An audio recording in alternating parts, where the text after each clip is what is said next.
What is up, guys? Private Eye Russ here, and welcome to another episode of the Private Eye Russ podcast. I am your host, Private Eye Russ, owner, operator, full service private investigation security consulting firm, corporate theft investigations, criminal defense investigations, litigation support investigations, long-term relationship, marital, long-term relationship or pre-marital investigations. Enough said about that. If you want to know what happened in their past that they may not have told you about, I will give you the answers you deserve. If you are a man and you need personal, one-on-one, virtual, or live in-person coaching sessions, I will set you straight, whether it's achieving your goals, whether it's motivational based, whether it's just understanding the world around you and deciphering the world in a way that can help you be more productive and protect yourself and your assets. Reach out to me at Russ at privateeruss.com. That's RUSS at privateeruss.com, and I will set you guys straight. All right, so let's get straight into this one. This one is another story time video. This one was when I was living in the Middle East. This was not when I was in the service. This was not when I was a contractor. On this particular occasion, I was working a contract, not for a private military company like some of the other ones, but this was for a private individual, and he had a staff of security professionals working for him. So I got recruited to this particular posting. I was replacing someone else who wound up moving on and doing something different. And so this was a very wealthy individual. He the quintessential Middle Eastern playboy. Let's just put it this way. His father had a ton of money. And so this guy was in his, late 30s, maybe, around this time, early 40s. And everything for him was playtime. He had a fleet of vehicles. He had boats. And, his dad, to keep him out of trouble, he was from a different country from the one we were residing in. I'm not going to go into the specific country. But he bought him a beach resort to keep him out of trouble. like imagine you got a father that's just like, look, son, here, just tis a mere drop in the well, my son. And his dad would actually talk that way. Met him a few times. Nice guy, really, really nice guy, man. Incredibly generous guy with his son. Everybody else, he was miserly, but with his son, yeah, his son could get anything he wants, and that was good and bad, And so I'm the new guy on this particular detail, and so it's kind of one of those details where they'll give you some information but let you learn or figure out some of the other information on your own. So revelation time I had, and this one was, I guess we'll call this story, what do we call this one? We'll call this one Indecent Proposal. And so those of you who saw that movie with Woody Harrelson, Demi Moore, and Robert Redford, shout out to all of them. Demi Moore, back in the day, was I think they said that she was voted most beautiful woman in the world by like Time magazine or something like that. I don't recall, but she was. And that was back when she was married to, I think she was married to Bruce Willis at the time. Shout out to him. He's going through some health issues. So I'm directly with this guy, and I'm one of two people, and so we didn't crowd him, but we were in close proximity, and so this was an afternoon. We were at the his beach resort, his place, and so the secondary guy is further back. He'd been on this detail for much longer. So there's a bunch of women there, a bunch of couples there, married people. There's one particular woman, very, very attractive. And when I say attractive, like she had, I would say she's one of these women that had that universal appeal. Like everybody from everywhere, it doesn't matter what walk of life you were from, what culture you might have been from, everybody thought she was attractive. She was beautiful. On a scale of 9 to 10, she's probably a 9.5. She was a knockout. Married. And so the client starts chatting the husband and wife up.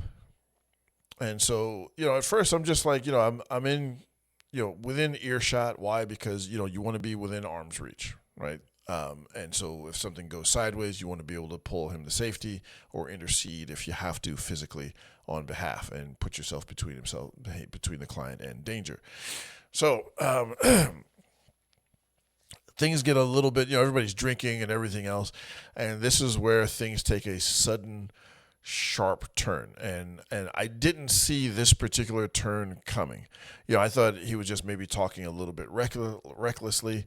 The husband started getting a little bit tense. You could tell he wasn't really happy with the way the guy was talking. He was complimenting this woman, telling her how beautiful she was and how she had a perfect body, and she did, and she was beautiful, and she had a knockout body. Holy smokes. And you could tell the husband's like, and so the laughter is kind of half-hearted laughter, and he finally,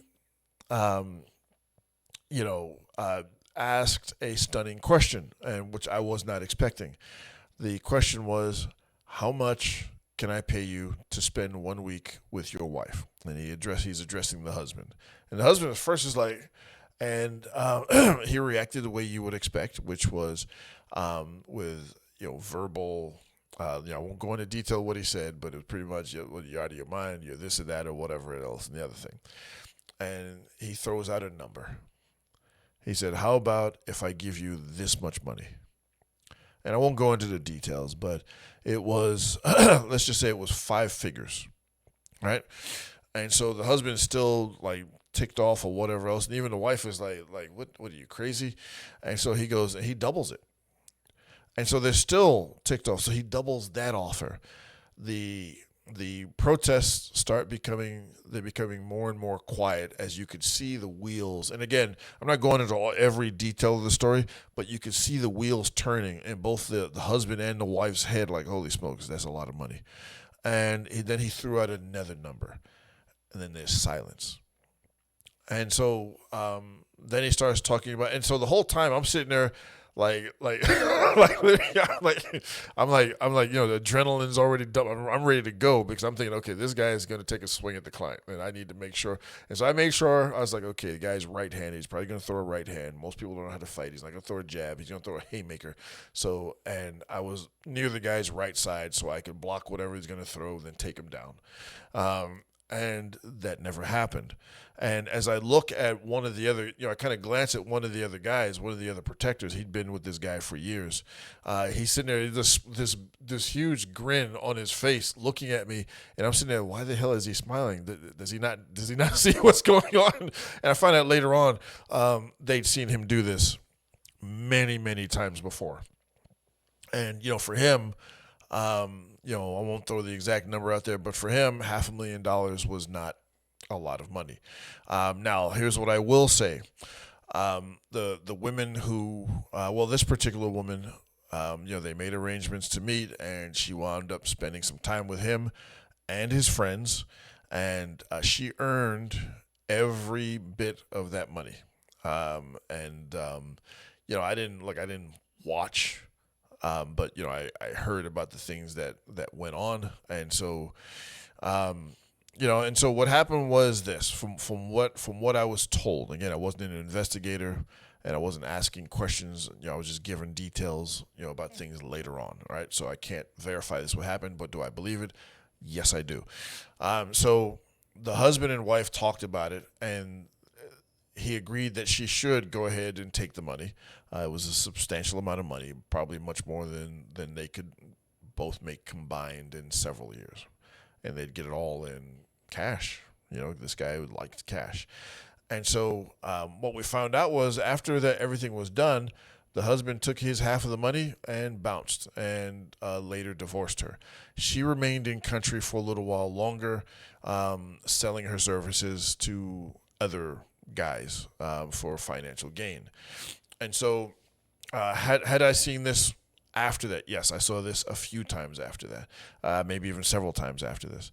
And so the thing, to me that was most shocking was not just the proposition. Stuff like that happens. Guys will, even if a woman's married, there's dudes that don't care. And there are married people that don't care either. So, but the shocking part was the amount of money this guy could just throw up. And so when you hear about women, doing the whole I'm going to Dubai, there are other countries as well too, but Dubai seems to be, the UAE seems to be the big thing where they'll go there and hang out and spend time with wealthy dudes. When those women come back, Like they have been soaked in the DNA of that dude who flew them out there and all of their friends. Make no mistake. Any woman that says she's not doing that when she goes out there, like, come on, guys. Some chick comes back, next thing you know, she buys a Mercedes and some, really nice bags, and, buys her own Birkin bag and all the rest of that stuff. All she had to do was spend a month in Dubai. She had to go through some stuff, and she is now probably an empty vessel. There's nothing you can do with that woman. No, you cannot fix her, bro. She is gone. And leave her to her own devices. She is she's a consort. She's a sex worker. And if you think you're going to have any sort of meaningful relationship with her, you are not. All right. So the indecent proposal.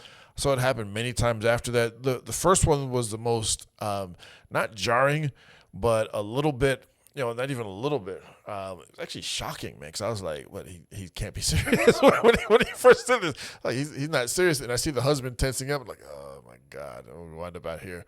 I'm going to have to clothesline this dude. I'm going to have to choke him out. Even though he's defending his wife's honor, I'm going to have to, I'm on the job, so I'm going to have to choke him out. That's my job. Sorry, buddy. Sorry for your luck. But it turns out that, the wife had a price tag. And he also had a price tag, not for him, but for his dignity, for his self-respect, but also too for his wife. Now that was back in the day before the internet was such a really big, social media. The internet was around, but the social media wasn't as big as it is now. Now people can't really hide from things. I specialize in finding hidden things that people try to hide in their past. If it's digital, there is a trail of it somewhere. Nothing actually ever gets really 100% completely deleted from the internet, guys. And so, for men, background women you're going to hang out with, they got divorced. I'm sure. She probably got remarried. I'm sure the guy she got remarried to probably didn't, hey, how are you so independently wealthy? Oh, I used to work really hard. Now I'm retired. Who knows what story she told him, but it probably was not a truthful story. So be really careful. But hey, before we go anywhere, let me make a quick request. Thank you guys so much for subscribing. We reached 1,000 subscribers, so thank you all so much for subscribing, liking, sharing. Please continue to do so. Subscribe, like, share. Do that now on this video right here now. It helps so much. It doesn't cost you anything. And again, I had some allergy issues and some voice issues, and you can hear I'm still having a little bit of a problem with my voice, but it is getting better. So I will be putting out more content on a regular basis. Follow me on X if you don't already, at Private Russ, and reach out to me if you need my help or services. Anyway, I will talk to you guys in the next one. This is Private Russ. Thank you for tuning in. I'm out.